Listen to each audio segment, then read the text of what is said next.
ሊሰማ ኢየሱስ ዳግም ይመጣል። ደስ ይበለን እንዘምር፣ ኢየሱስ ዳግም ይመጣል። ይመለሳል ይመለሳል፣ ኢየሱስ ዳግም ይመጣል።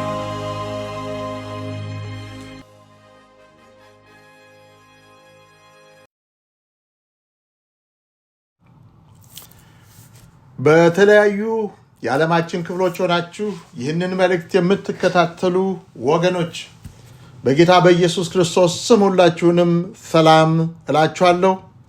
ከኢትዮጵያ ውጭ የምትኖሩ ወገኖቼ እንኳን ለአዲሱ ዓመት አደረሳችሁ ለማለት እወዳለሁኝ። በዚህ አዲስ መግቢያ ላይ አንድ መልእክት እንዳቀርብ ስለተጠየቅኩ እናንተም ደግሞ በጥሞና እንድትከታተሉኝ አደፋፍራችኋለሁ። የዛሬው መልእክት ርዕስ አንተ ትል አትፍራ የሚል ነው። አንተ ትል አትፍራ። መግቢያ ጥቅስ ካነበብኩ በኋላ ጸሎት አድርገን ወደ መልእክቱ እንገባለን። ጥቅሱ የተወሰደው ከኢሳይያስ 41 ከቁጥር 14 እስከ 16 ካለው ነው። እደግመዋለሁ። ኢሳይያስ 41 ከቁጥር 14 እስከ 16 አንተ ትል ያዕቆብ የእስራኤልም ሰዎች ሆይ አትፍሩ፣ እረዳሃለሁ ይላል እግዚአብሔር። የሚቤዥህም የእስራኤል ቅዱስ ነው። እነሆ እንደተሳለች እንደ አዲስ ባለጥርስ ማሄጃ አድርጌሃለሁ። ተራሮችንም ታሄዳለህ፣ ታደቅቃቸውማለህ። ኮረብቶችንም እንደ ገለባ ታደርጋቸዋለህ፣ ታበጥራቸዋለህ። ነፋስም ይጠርጋቸዋል፣ አሎ ነፋስም ይበትናቸዋል። አንተም በእግዚአብሔር ደስ ይልሃል፣ በእስራኤልም ቅዱስ ትመካለህ። እንጸልይ። በሰማይ ያለህ ቅዱስ እግዚአብሔር አባታችንና አምላካችን በሺዎች በሚቆጠሩ ተስፋዎች ስለተሞላው ቃልህ እናመሰግንሃለን። አንተ የማይፈጸም በመንገድ ላይ የሚቀር ተስፋ አትሰጥም። ቃልህ ይፈጸማል። የተናገርከውን የምታደርግ አምላክ ነህ። ከዚህ በፊት ስታደርግ አይተናል። አሁን ደግሞ በአሮጌው ዓመት መሸኛ በአዲሱ ዓመት መቀበያ ላይ ይህንን ተስፋ ስለሰጠህን ለሚሰሙት ሁሉ ይህንን ቃል ደግሞ ለእኔም ለተናጋሪው ጭምር ስለሰጠህን ተመስገን አባት ሆይ። እንግዲህ በዚህ በቃልህ እንድንጽናና በውጭ ሀገር የምንኖር ይህንን አዲስ ዓመት በዚህ ተስፋ እንድንጀምር አንተ እርዳን። በየትም ቦታ በዓለማችን በየትም ቦታ ያሉ ሰዎች ይህ ተስፋ እንደገና ጌታ ሆይ በሕይወታቸው አዲስ ተስፋን የሚጭር እንዲሆን ጸልያለሁኝ። አባት ሆይ ያዘኑትን እንድታጽናና፣ የወደቁትን እንድታነሳ፣ ተስፋ የቆረጡትን በዚህ ቃል እንደገና ተስፋቸውን እንድታድስ ጸልያለሁኝ። አሁን ቃልን ስናጠና መንፈስ ቅዱስን እንዲያግዘን ጸልያለሁ። አንደበቴን ዳስ፣ የአእምሮ ሴሎችን ንካ፣ ሰሚዎችን ባርክ። በልጅ በኢየሱስ ስም አሜን። አንተ ትል አትፍራ። አትፍራ የሚል ቃል አጽናኝ ቃል ነው።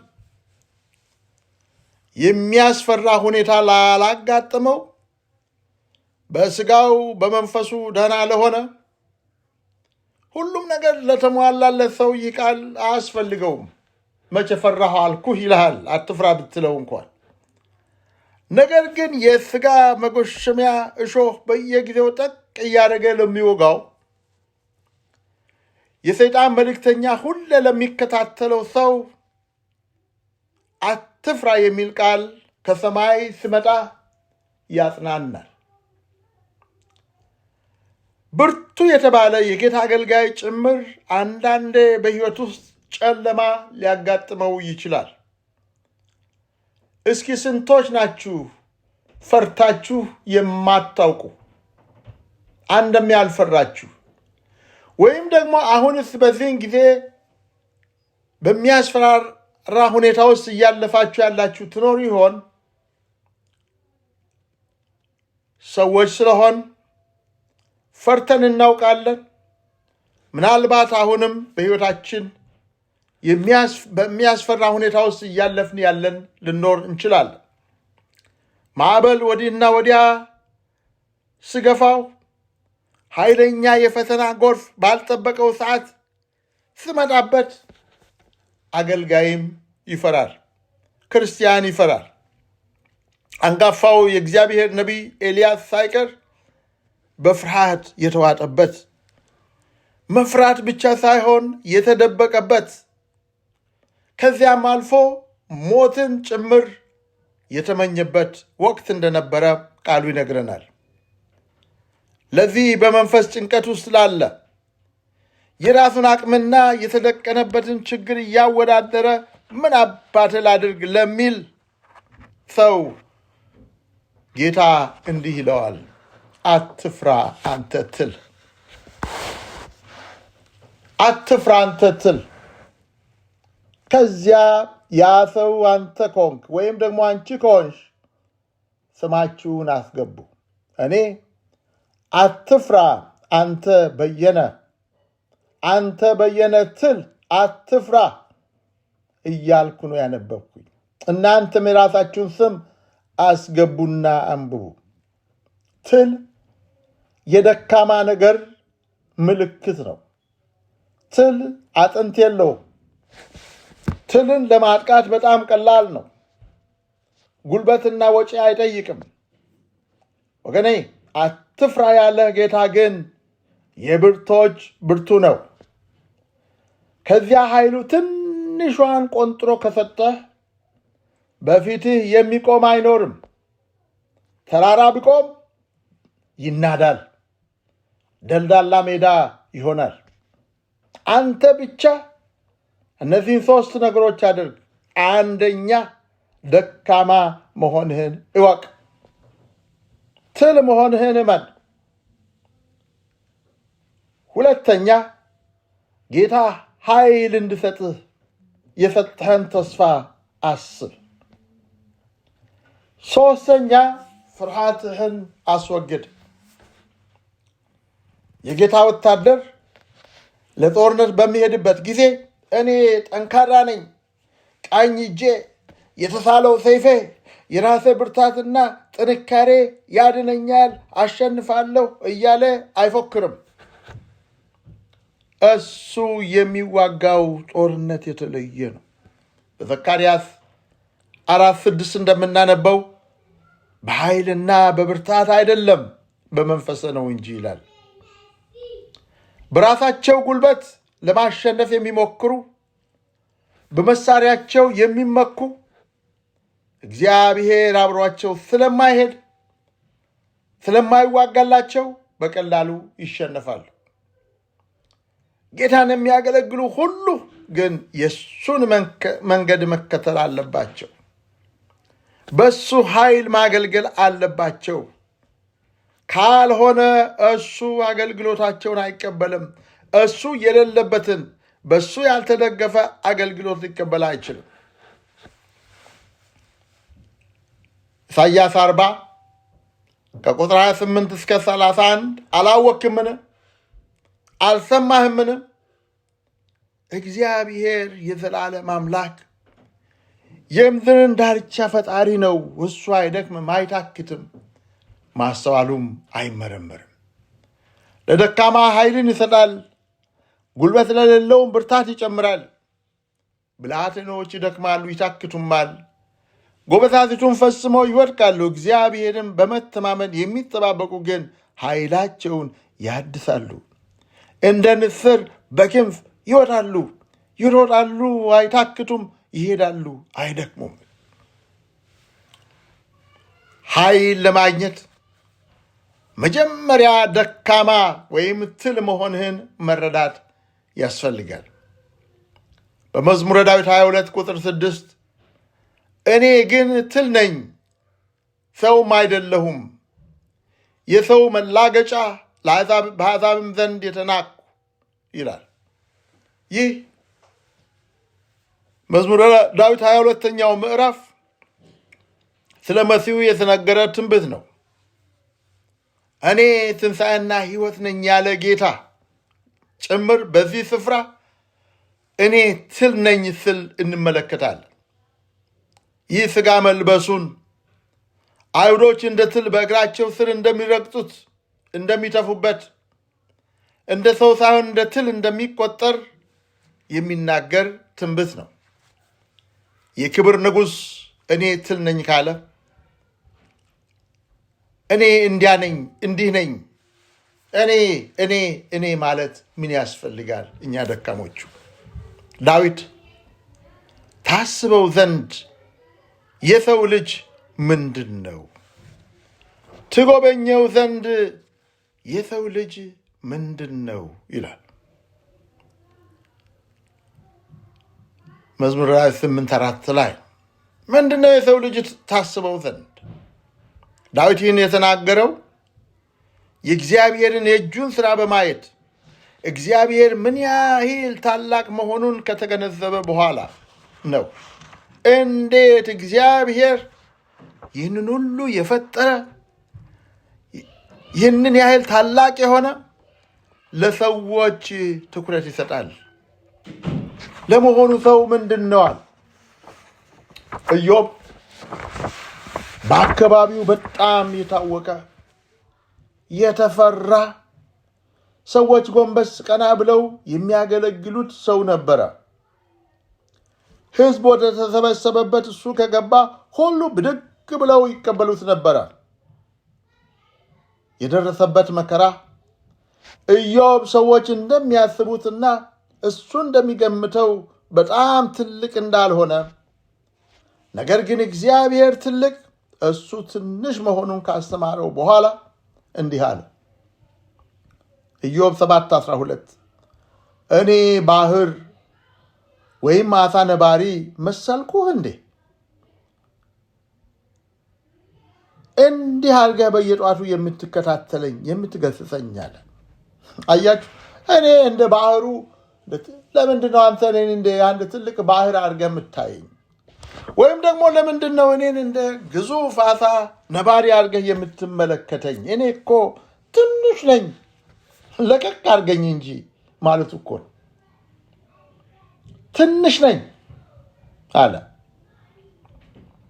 መልእክቱ እግዚአብሔርን ለማገልገል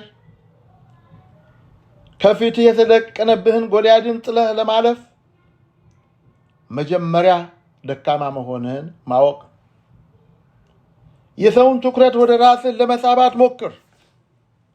በዘመን አገልጋዮች ትኩረት ይወዳሉ። ሱፋቸውን በቀን 2 እየቀያየሩ እንዲህ ነኝ እንዲያረኩ ባለ ራእይ ነኝ እንዲህ ነኝ ስሉ ይደመጣል። የዚህ ነገር መስራች የዚህ አይነት ባለ ራእይ እንዲህ ለእግዚአብሔር ታላላቅ ስራ የሰሩ የዓለምን ታሪክ ጭምር የቀየሩ ሰዎች እንኳን እነ ማርቲን ሉተር፣ ሰባኪው ጳውሎስ እንኳን ራሱን አላሳየም። እንደ ዳዊት ለመሆኑ እኔ ማን ነኝ? አገልጋይ ያረከኝ ማለት አለብን።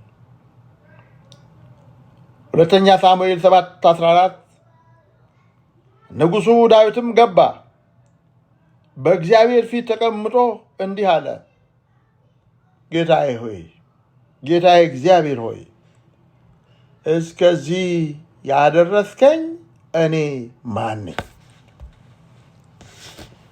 ቤተስ ምንድን ነው አለ። ትል መሆንህን ተረድተህ ከሆነ ጌታ የሰጠህ ተስፋ አለ። ብርቱ ነኝ የምትል ከሆነ ግን ተስፋው ብቃት ለሌላቸው ላልበቃቁት ነው እሱ ብቃትን የሚሰጥ። ብርቶችማ የራሳቸው ጉልበት አላቸው። ትል መሆንህን ተረድተህ ከሆነ ጌታ የሰጠህ ተስፋ አለ።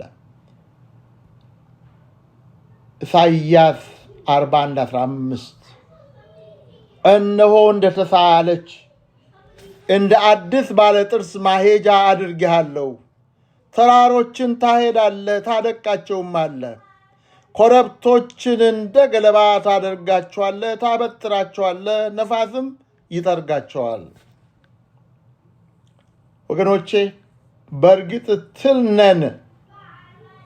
የሰው ልጆች ደካማ ነን፣ ግን ተራ ትሎች አይደለንም። ተራ ትሎች አይደለንም። በውስጣችን ምስጢራዊ ኃይል አለ። ትሎች ቀርቶ አንበሶች ሊሰሩ የማይችሉትን ታላቅ ሥራ እንሰራለን ከጌታ ጋር። ይህንን አዲስ ዓመት ስንቀበል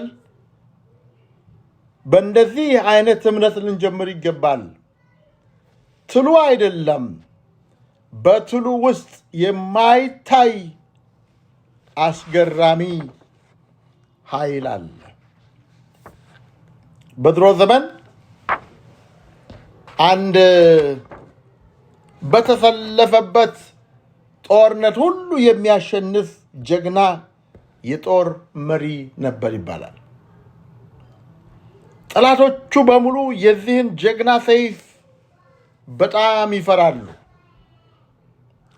የአገሪቱ ንጉሥ በዚህ ሰው ጀግንነት በጣም ስለተደነቀ፣ ስለዚህ ሰው ሰይፍ ብዙ ስለተወራ፣ በዚህ ሰይፍ ውስጥ ምን ተአምር እንዳለ፣ ሰይፉ ከምን እንደተሰራ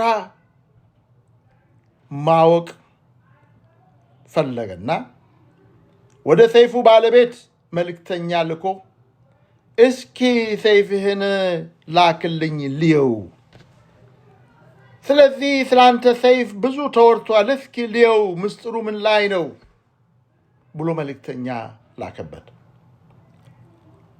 ንጉሡ ሰይፉን አገላብጦ ቢመለከተው፣ ሰይፉ ተልኮለት ማለት በጣምም አልተደነቀም። ከሌሎች ሰይፎች በምንም አይሻልም። በመጨረሻም መልሶ ወደ ባለቤቱ ላከው። ሰይፍህን አይቻለሁ፣ ምንም ከሌሎች የተሻለ የሚያደርገውን ነገር አላገኘሁበትም፣ መልሰው ውሰደው ከሚል አጭር መልእክት ጋር መልሶ ወደ ባለቤቱ ላከ። የሰይፉን ባለቤት መልሶ እንዲህ የሚል መልእክት ላከበት። የተከበሩ ጌታዬ፣ ሰይፉን አዩት እንጂ ሰይፉን የያዘውን ክንዱን የሚያዘውን ልብ መቼ መረመሩት? ይህን ቢያደርጉ ምስጢሩን ባወቁ ነበራል።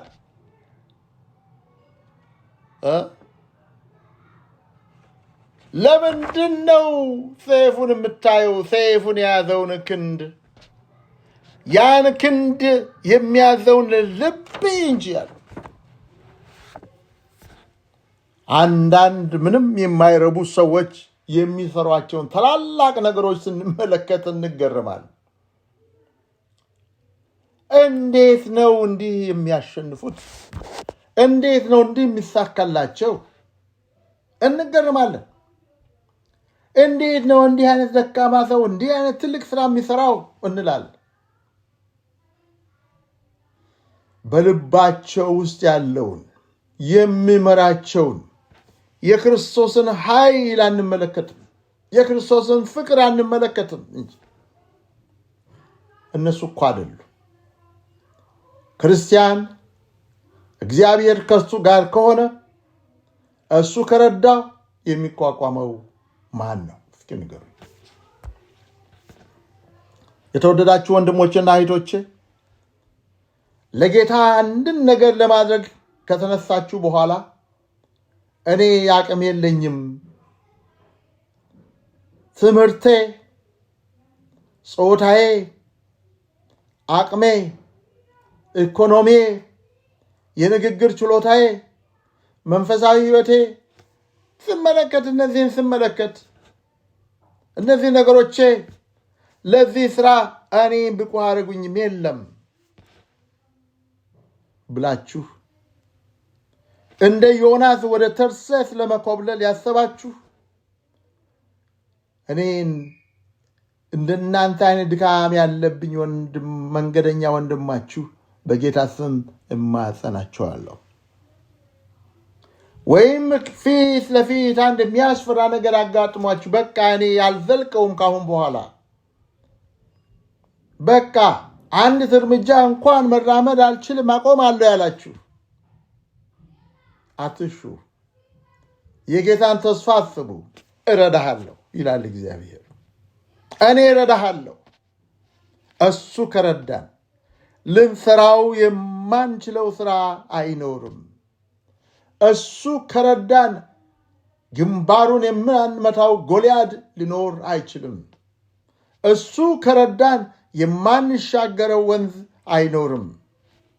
እሱ ረድቶት እኮ ነው ትንሹ የበጎች እረኛ ከእግር እስከ ራሱ በብረት የታጠቀውን 3 ሜትር ከስንዝር ቁመት የነበረውን ጎልያድን በወንጭፍ ጥሎ በራሱ በጎልያድ ጎራዴ አንገቱን የቆረጠው እኮ ጌታ ረድቶት ነው። እግዚአብሔር ስለረዳው እኮ ነው ሳምሶን በአንድ አህያ መንጋጋ 1000 ሰዎችን የፈጃቸው። እግዚአብሔር ከንፈሩንና አንደበቱን ከተጠቀመበት ደካማው ሰው ከአንደበቱ የሚፋጅ እሳት ይወጣል። ማንንም አይፈራም። እኔ እረዳሃለሁ፣ እኔ እረዳሃለሁ። እየሰማችሁኝ ነው ወገኖች? እኔ እረዳሃለሁ። እርዳታ ሲያስፈልግህ እኔ እረዳሃለሁ። እኔ ያለሁ በእግዚአብሔር መረዳት እንዴት መታደል ነው! እንዴት መታደል ነው! በሰው መረዳት መጥፎ ባይሆንም ክብር አይደለም። ክብር አይደለም በሰው መረዳት። በእግዚአብሔር መረዳት ግን ትልቅ ክብር ነው። ሰው የሚፈራ እሱ እኮ እግዚአብሔር ነው የሚረዳው ነው ትባላል። በሁሉም አካባቢ በሁሉም የህይወት ክፍል እሱ ከረዳ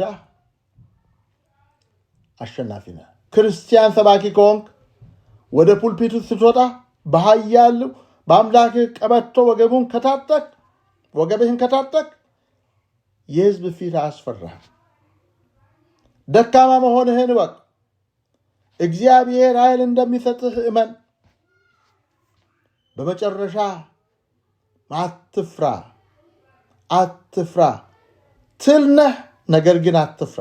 ለምን? እግዚአብሔር ስለሚረዳ። እግዚአብሔር የሚረዳው ትል በራሱ ጉልበት ከሚንቀሳቀስ አንበሳ የበለጠ ኃይል አለው። ልድገምልሽ። እግዚአብሔር የሚረዳው ትል በራሱ ጉልበት ከሚንቀሳቀስ አንበሳ የበለጠ ኃይል አለው። በእግዚአብሔር የሚታመን ሰው ደስተኛ ነው። ጌታውን ስመለከት ከአንደበቱ ዝማሬ ይፈልቃል፣ ስጠራጠር ደግሞ ማጉረምረም ይፈልቃል። ፍርሃት የሚባል ነገር ኃይልን ያጠፋል፣ ልብን ይሰብራል። የማን ልጅ ሆነ ነው የምትፈራው? ማንን እያገለገልክ ነው የምንፈራው? ማንን እያገለገልን ነው? የማን ልጆች ሆነን ነው የምንፈራው?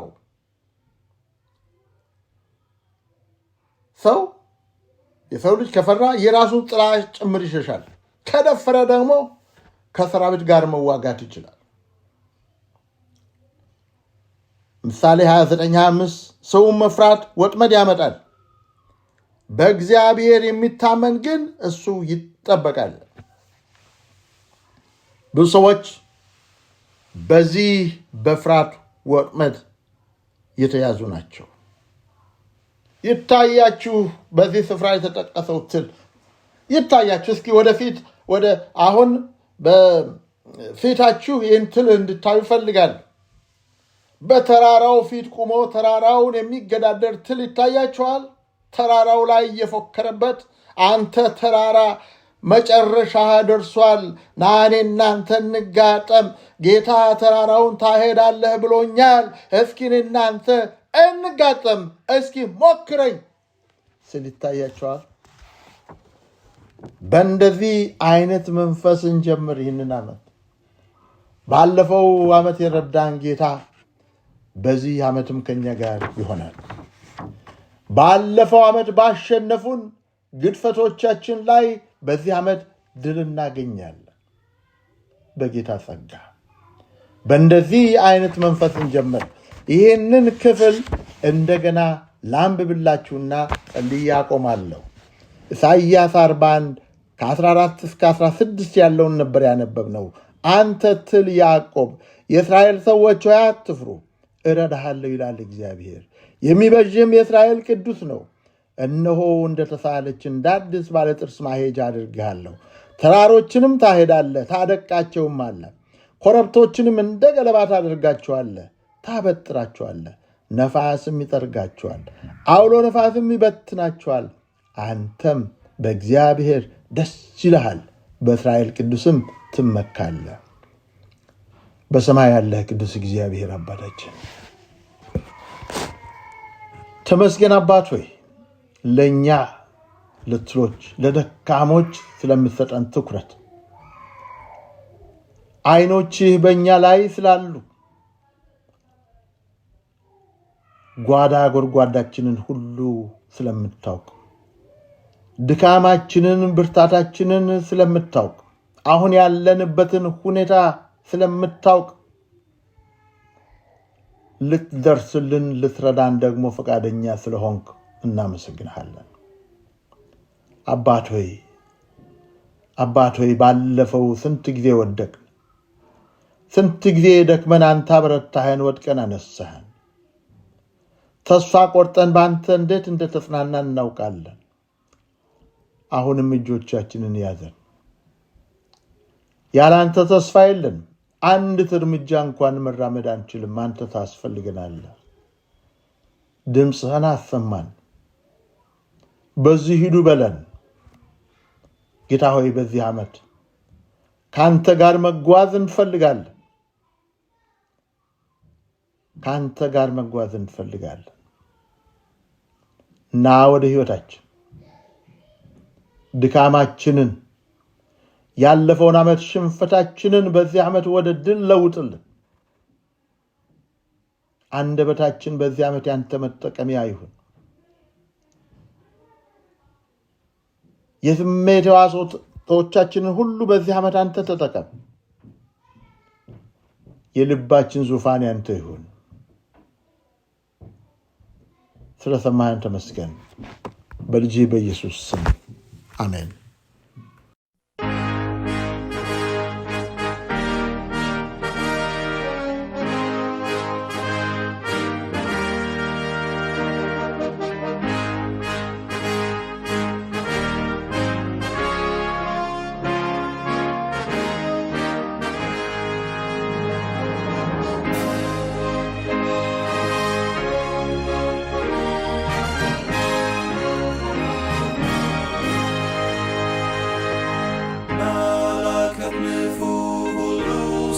ሰማ ኢየሱስ ዳግም ይመጣል።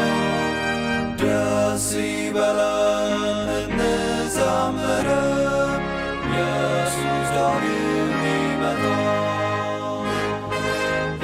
ይመለሳል ይመለሳል፣ ኢየሱስ ዳግም ይመጣል። ተራሮቹ ኢየሱስ ዳግም ይመጣል። ኢየሱስ ይመጣል በክብር ዙፋን። ኢየሱስ ዳግም ይመጣል።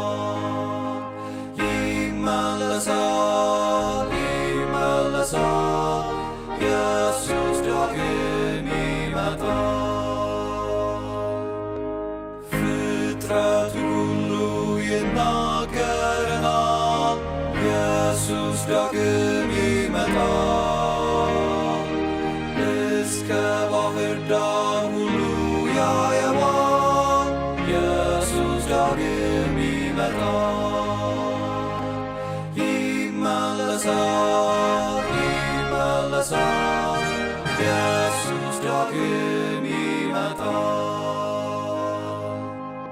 የምድር መናወጥ ለሰዎች ይላል፣ ኢየሱስ ዳግም ይመጣል።